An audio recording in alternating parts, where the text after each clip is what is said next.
Good morning, everyone. This is what is this? Wednesday, April 23rd. I want to talk about. Let me pull it up here. Oh, I guess I want to say hi to Pumpkin. I want to talk about this article from this NPR. It's been covered by a few other outlets, but this one specifically is NPR.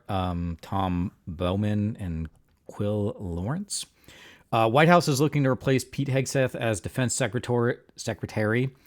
Now, as far as I'm aware, the White House has not confirmed this at all. I think they've actually pushed back, and I believe Pete Hegseth has also pushed back against it. But that's not really relevant. I think the relevant part is that, that this is obvious that we were going to be sort of in this position. He was wholly unqualified, completely out of his depth, both in the scope and size of dealing with, possibly the world's largest bureaucracy, as well as just not having any experience in the subject matter. So even though he is a veteran, it takes a lot more than being a veteran on a couple tours of duty. And I'm not dismissing his service at all, but it's just a different skill set. It's just a whole different beast.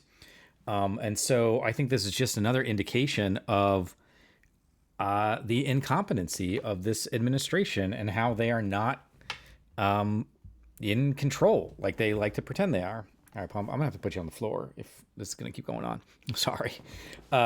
This is just a continual, never-ending circus that has been going on with this administration, and we knew this was coming. We all saw this was coming.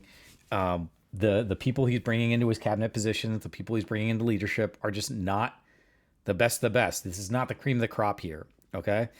And I think that is very unfortunate that our defense and safety is put in the hands of this guy. And I know there's a lot of other stuff about him.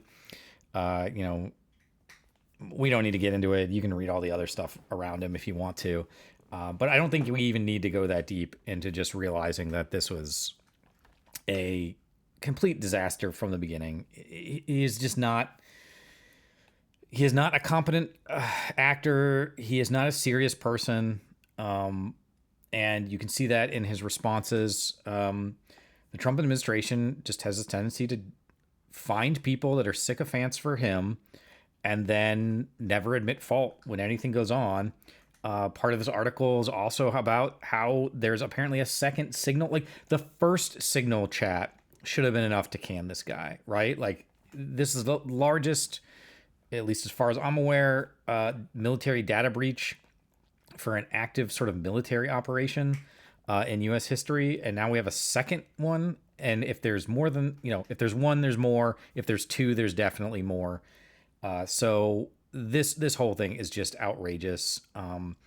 And we, all of us as citizens, regardless of political affiliation or whatever, we need to cut the shit. Like, we need to take this seriously. It's sort of laughable now because we can kind of think about their incompetence. But this could lead to something serious. Like, our intelligence operatives' safety is on the line.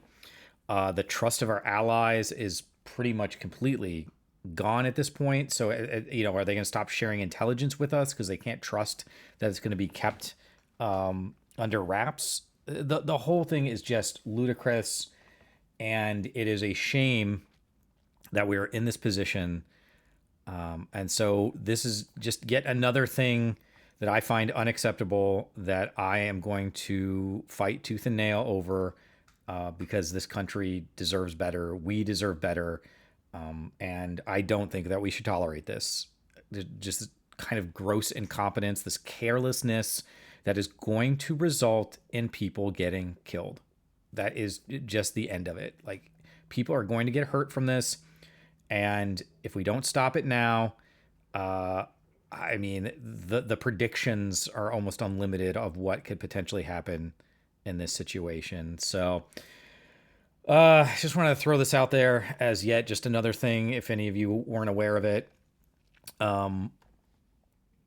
I'm at a loss for words about how we can even continue to tolerate this sort of nonsense. He should have been put, if not fired, he should have been put on leave immediately pending an investigation into what happened the first time. And the first time was, I think, about a month ago at this point. And so we're still no accountability, no responsibility taken by anybody. And now here we are again. And now with this article about Pete Hegseth supposedly looking to be replaced from the White House, you know, the less cynical version would be like, okay, well, they are taking this seriously or whatever. I don't. This is not the way you handle it when you're taking it seriously. This is the way you handle it when you're trying to avoid a PR nightmare. So here we go. That's all I've got for this video. Hopefully you all are doing well. And I will see you at the next video. Take care, everybody.